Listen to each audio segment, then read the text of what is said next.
Hey, how's it going, guys? In this video, I'm going to react to Geography Now Denmark because this is the first Scandinavian country I've ever been to, and one of my favorite footballers of all time, Christian Eriksen, are from there. So let's go. Remember in the Angola episode I mentioned how I went to Denmark one time and bought a sandwich that was $21? Well, this was that sandwich, and my reaction was like, $21? Oh, this better be the best sandwich I've ever had in my life. You got lucky. It's a good thing that was a good sandwich. Hey everybody, I'm your host Barbie, Legos, Vikings, and Roll Method. We had a lot to cover, so let's jump in.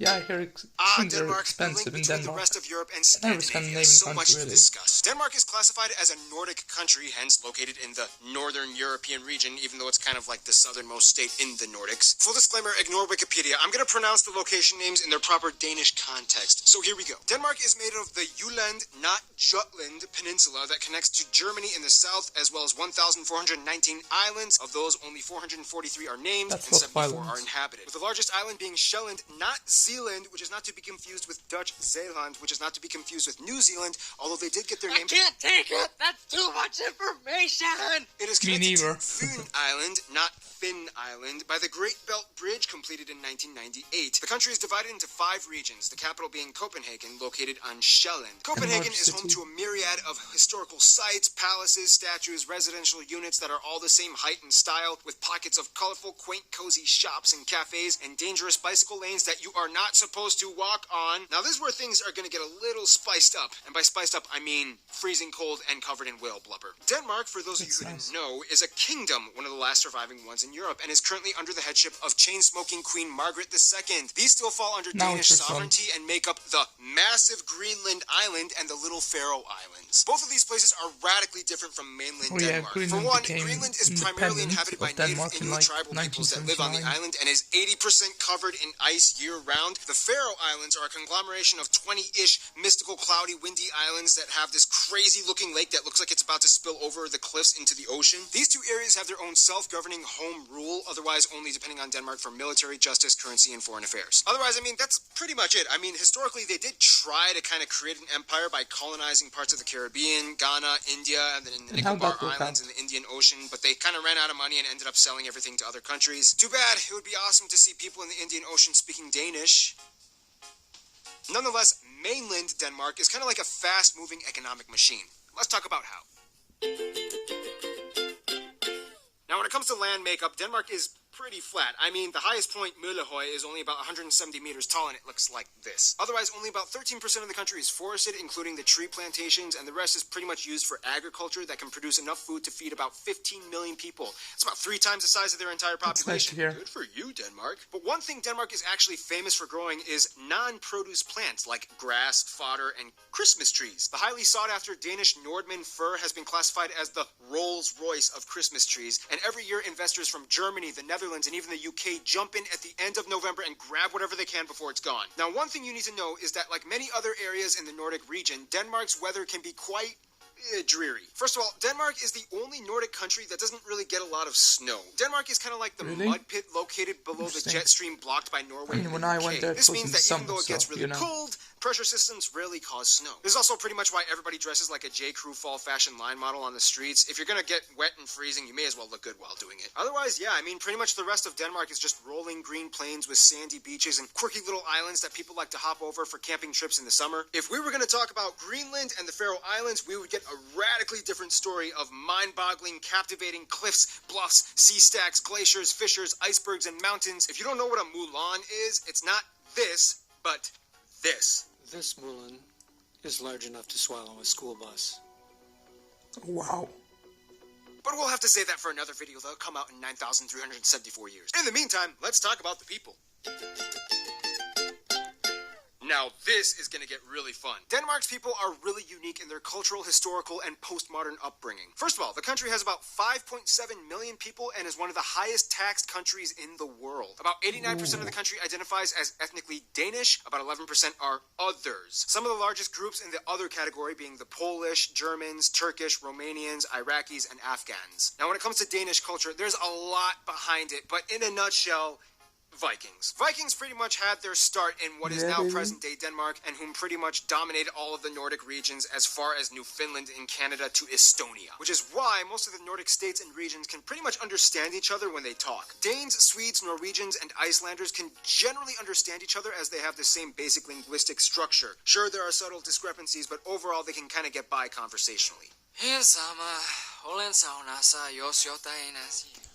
Granted, there's a saying, the Norwegian and Swedish languages sound like dancing fairies, whereas the Danish language sounds like a dude with a potato in his mouth. By the way, anybody who wants to learn Danish, full disclosure, it's gonna suck. The J makes the Y sound, the Y makes the U sound, the V makes a W sound, the R makes a R sound, the H is silent half the time, a ton of the letters are never even used, and don't even get started on A, that sound weird as hell. I kind of discovered a little trick though when I went to Denmark. When speaking Danish, all you really have to do is kind of like pronounce the first part of the word that you think makes a sound, and then just kind of like give up on the rest of the word. For example, Copenhagen, Nybroggen, Løvstrand. I'm literally just listing names of places in Copenhagen that I've been to. Honestly though, you really won't have much of a problem getting around if you speak English. Over 80% of the entire country, mostly the younger generation, speaks proficient English to the point where they don't even need subtitles when watching American TV shows and movies. Also, keep in mind, Greenland has its own language that is completely unintelligible, as it's an Inuit language closer to the indigenous Inuktitut and Yupik languages found in Canada and Alaska. And Faroese is pretty hard for most Danish people to grasp, as it actually has more words rooted in the ancient Norse language, and it's actually more intelligible to Icelandic. Back to culture though, Denmark has definitely left its mark, whether it's notable figures like author Hans Christian Andersen, philosopher Søren Kierkegaard, or whether...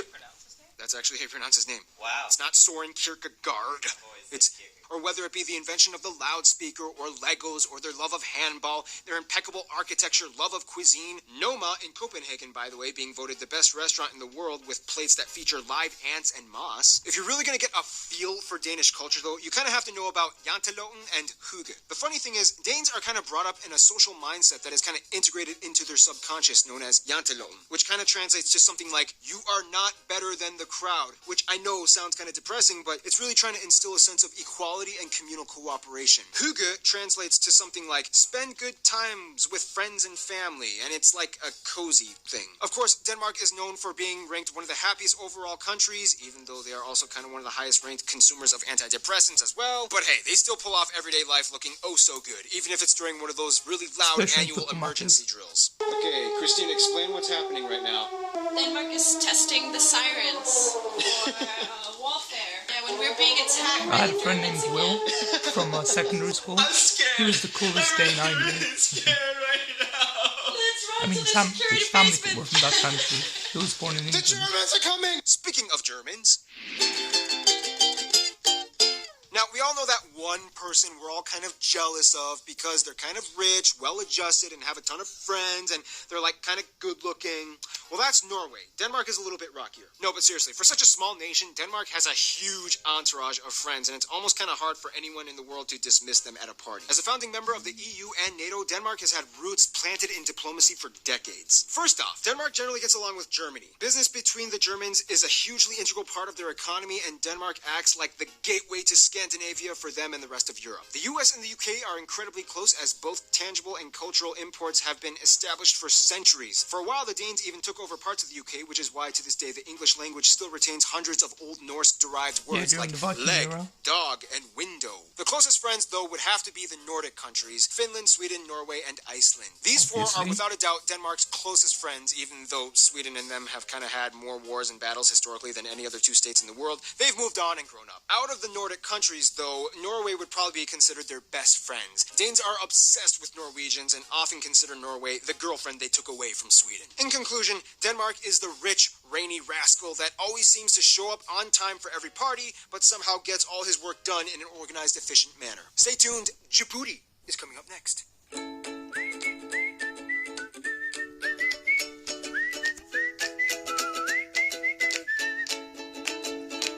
So anyway guys, that is for this video.